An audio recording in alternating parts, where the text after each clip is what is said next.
A KSL Sports presentation. Game Night Live kicks off now. Sponsored by UCCU. Hey everyone, you found us. Whether you're watching on KSL Digital 5.3 or the KSL Sports YouTube page, KSLSports.com, you can find this show every Friday night following the KSL 5 News at 10 p.m. What would a Friday night be this time of year without any high school football, right? This is a new show you're either finding on your computer, your mobile app, your device at home, whatever.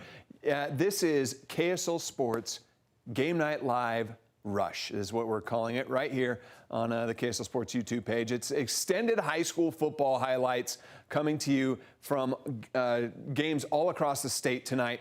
Over the next several minutes or so, we'll get through as many games with as many highlights as possible from week 2 of the high school football season. A Thursday night thriller was between two longtime rivals. We've got some heavy hitters making early season statements in the quest for state titles, and we're going to celebrate our Game Night Live players of the week as well, all in this show. But tonight, we're going to kick it all off with our Game Night Live Game of the Week. This is between Westfield High School up in Taylor, Utah, just west of Ogden, just beginning their 3rd year of existence, just 1 win in their 1st year. Last season, though, they made the jump to 7 wins, which included the 11th seed in the 5A state playoffs and an opening round win over Viewmont. What does year 3 have in store for the Longhorns? Well, we find out tonight. They, at least the early part of the season, taking on Woods Cross, an 8-win team last season. Winners in week 1 over Syracuse. Woods Cross, the first to have the ball and the first to score. Tayon Halbosh, 19-yard touchdown, 7-0 Woods Cross Wildcats. Later in the opening quarter, Woods Cross goes to the sky. Tage Ida over the middle to Bronson Martin, a 32-yard gain into Westfield territory. The drive would continue until Vili Brown powers in for 6. 13-0 lead for Woods Cross. Woods Cross defense, they didn't give Westfield many chances either. The Longhorns tried to get tricky on the reverse, but it's stuffed for the loss of 10. Westfield would punt, and in the 2nd quarter, Woods Cross gets scoring again. Ida airs it out for Halbosh. He'll pull this down near the 25-yard line. Couple snaps later, the pitch to Bronson Martin. He sees the path and takes it. 21 yards for the touchdown, 20-0 Wildcats. Westfield finally slows down Woods Cross offense late in the half. The pass is tipped, and it's picked off by Logan Hadley. The Longhorns, they would roll right down the field. But just before they can get any points, Woods Cross takes the ball back. And guess who it is? Bronson Martin, already having a huge night, gets the pick. Woods Cross has the 20-0 lead at halftime. The second half started with a slow, methodical Westfield drive. Nothing flashy, but it delivered results. Easton Eilertson rolls and throws the 10-yard strike to Colt Abbott. The lead is cut to 20-7. Now the Longhorns defense steps up. With Woods Cross in the red zone, it's Trevin Thomas blowing up the quarterback, forcing the fumble. Westfield recovers that loose ball. On the ensuing drive, Westfield on 3rd and 20. Eilertson just dumps it down to Caden Judy, but watch him rumble.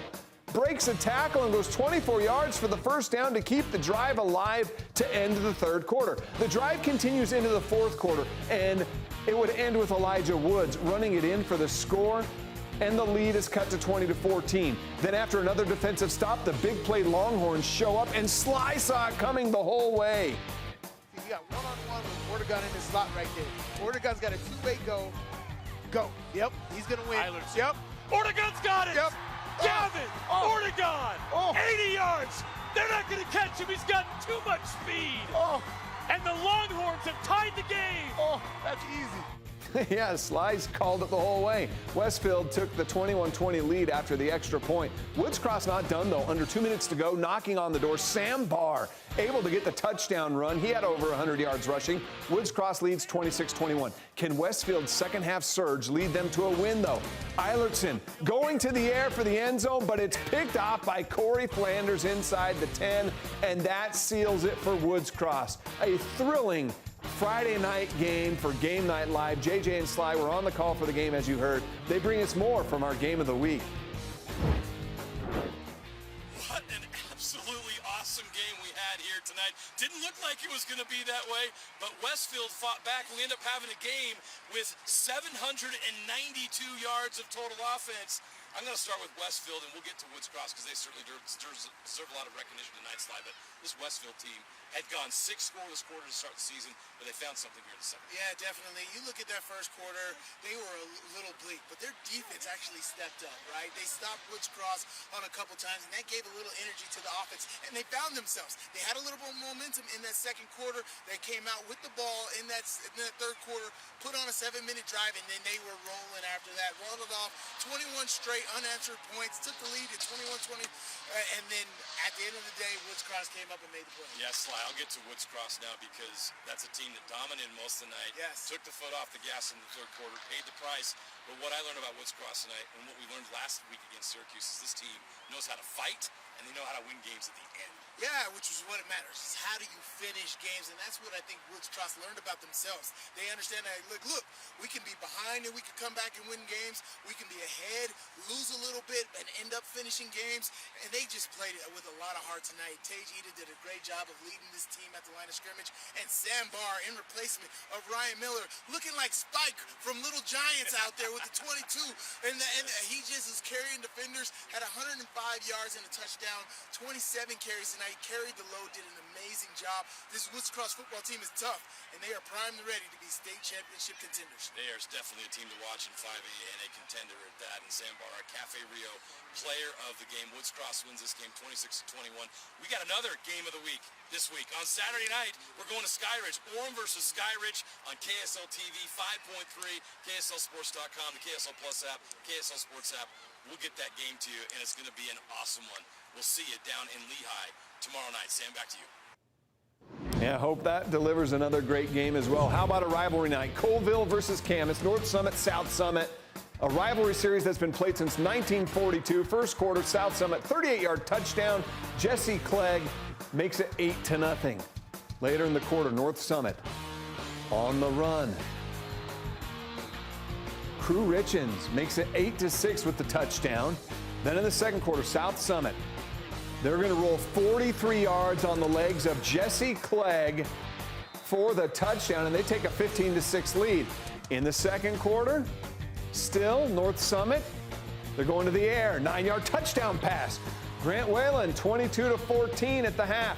Third quarter, South Summit, the scoop and the score. A 35-yard return makes it 29-14. South Summit runs away with it, 45-14. Well, it was one of the most exciting games of the season last year. Fremont at Davis. Davis built a 21-0 lead. They looked unstoppable. But then Fremont put together a comeback for the ages. An onside kick recovery and a touchdown in the final minute sent the game to overtime, where Fremont completed the comeback with a 35-34 win. Tonight, the rematch between those two. This time, Fremont, the home side, coming off a win over Weber in week 1. In the first quarter, Davis with the ball. Brody Scheinberg throws up to Bodie Sparrow, one of the best players in the state, makes the catch inside the 10. Later on the drive, Sparrow goes up and mosses the defender for the touchdown. Darts on the board first. Then in the second quarter, it's still 7-0. Fremont's turn. Kai Majors to Calvin Cooper. But in the end, the Darts get the big win, 56-28. How about Corner Canyon? 2 straight road games to start the season, and win at Davis in week 1. They're at Timpview in week 2. Diesel Dart on the keeper. He had a pair of touchdown runs in the second quarter. Then in the third quarter, the Chargers defense coming up big with the pick. Setting up Corner Canyon in Thunderbird territory. Jackson Fearson is going to throw the screen to Jackson Caruth, and that's going to go 21 yards. With that kind of blocking, I don't see how he can't score. Corner Canyon with another big win to start the season, 40-7. They are 2-0. Farmington heading down the road to Bountiful. The Red Hawks defense was suffocating in this one. 4 total turnovers in the first half, including the pick 6 by Braden Bucha. And the Red Hawks are up 7-0 later in the half. Bountiful on the goal line. Viliami Vunipola. He fumbles the snap, but is able to recover and take it in for the score. Redhawks up 14-0. Late second quarter, Hudson Malmrose lets it rip. The bomb to Mason Tidwell, who comes back to haul it in for the touchdown. Bountiful looked good tonight. They get a big win, 35-3 over Farmington. How about we head over to Hunter? They are hosting Highland. Rams looking for their first win of the season. Will Bauman drops this one right in the bucket for Zamiri Vaughn. What a catch for the touchdown. He had a hand in his face. Rams led 16-0 after the first. In the second quarter, Adrian King Boyd takes it in for 11 yards out to make it 23-0 Highland. Final minute of the half, Hunter driving.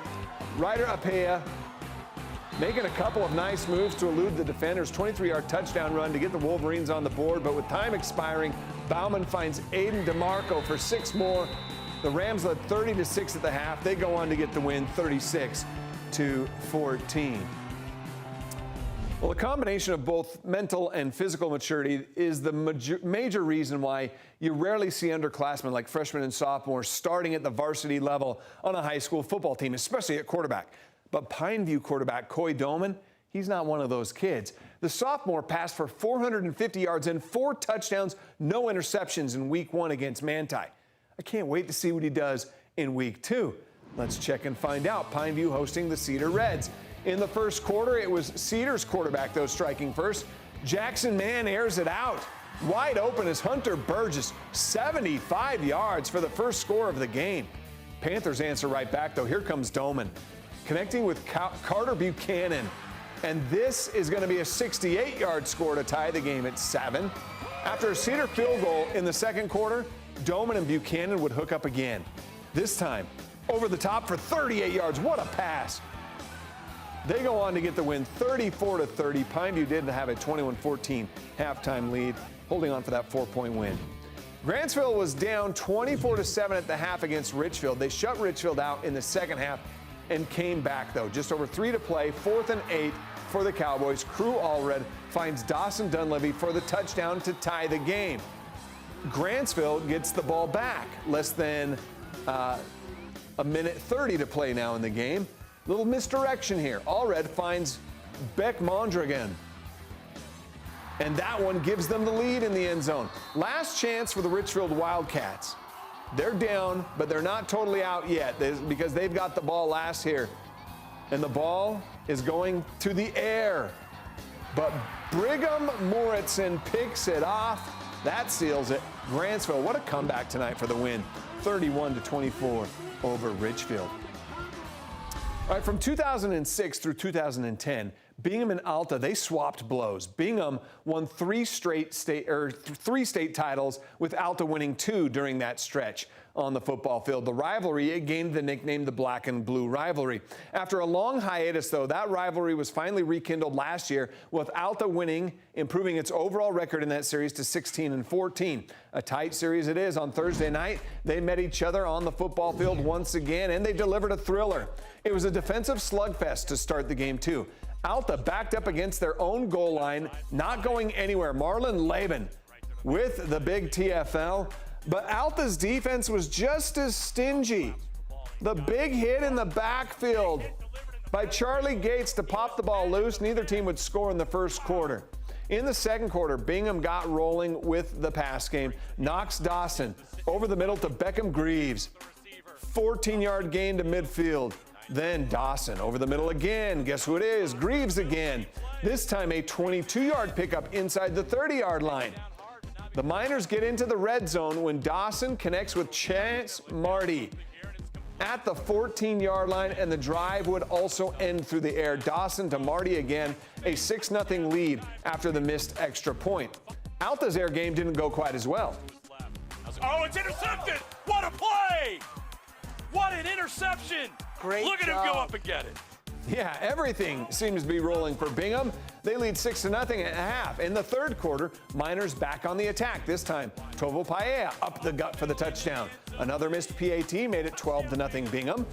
Then late third quarter, Alta needs to get something going before it's too late, and they get this. An interception by Lucas Pagel and a nice return to go with it. He goes all the way down to the 12-yard line. Alta was able to turn this into some points. Trevin Cook, The short run for the score cuts the lead in half. It's 12-6 after 3 quarters of play. So we go to the fourth quarter. Bingham looking at a chance to put this game away. Dawson goes to the air again. Jamo Montoya is there with the catch inside the 20. That would help set up the field goal try. A 28-yard attempt that would give them a 9-point lead. But the kick is hooked. No good. 3 missed field goals in the game for Bingham. Alta took advantage. Xavier Kachi to Breck Warren. 19-yard gain just outside the 30-yard line. The drive ends in the hands of Kachi, a quarterback keeper, for the game-tying score. He was flagged for unsportsmanlike conduct for spiking the ball. So it's a 35-yard extra point for the lead. The kick is up, and this one is good. 13-12, Alta in front. Bingham has a last chance, and it's Lucas Pagel again. His second interception of the game. That one seals the win for Alta. They come all the way back for the 13-12 win. Skyview beat Park City last week. Morgan got thumped by Ridgeline. This week, Skyview was visiting Morgan in a surprisingly lopsided contest. Skyview's first offensive series was a short one. The pass picked off by Cade Spence returns at 21 yards for the game's opening touchdown, 7-0 Morgan. Skyview's next possession, another turnover. The snap is dropped and recovered by Crew AC at the 20-yard line. Morgan gets into the end zone after that. The short screen pass from Owen Gilson to George Thurston, 14-0 Morgan. On the next drive, it's Thurston bulldozing his way into the end zone for another touchdown, 21-0 after 1 quarter of play. There was no let up in the second quarter either. This time, Rhett Larson reaches for the goal line. It's 28-0 Morgan. Still in the second quarter, Gilson drops an absolute dime right in the bucket for Owen Belliston. 31-yard score, made it 34-0. With just over a minute to go in the half, Morgan gets its biggest pickup of the game. Gilson to Rhett Larson. You can't get any more open than that. A 91-yard touchdown. Morgan gets the shutout, 47-0 over Skyview in week 2. Well, every week during the high school football season, we're going to be announcing our Hercules First Players of the Week. Tonight, we introduce you to our Week 1 Players of the Week. From the Salt Lake County, it's Harriman's Felici Felipe. The running back rushed for 276 yards on 27 carries and 3 touchdowns in Harriman's season-opening win. One of his touchdowns went for 54 yards, another for 73 yards. He was big playmaking. The Utah County Player of the Week is Spanish Fork wide receiver Nixon Warren. Check out these numbers. 10 receptions, 267 yards receiving, 5 touchdowns. He did that in a triple overtime loss to Snow Canyon in week 1. The 5 touchdowns, though, tied for second most by a player in a single game in state history across all classifications. What a game for him. And our Northern Utah Player of the Week, it's actually a duo here. Roy quarterback Gunnar Pearson and Roy running back Chase Howard. The duo combined for 181 yards rushing and 7 rushing touchdowns in Roy's 54-7 win over Taylorsville. Pearson had 4 of the rushing touchdowns, 3 of them for Howard. And with that, that puts a wrap on this week's edition of Game Night Live Rush. This is a show, once again, you can watch every single weekend, every Friday night on the KSL Sports app, KSL Sports YouTube. Where else am I missing? KSLSports.com, pretty much everywhere. KSL 5.3 digital over the air. And guess what? Tomorrow, all of those locations, you'll be able to find this game, our Game Night Live Saturday game of the week, a game between the Orem Tigers and the Skyridge Falcons, an absolute slugfest between 2 power programs. That one starting at 7 p.m. Jeremiah Jensen, Steven Sylvester, they will be on the call with that game for you then.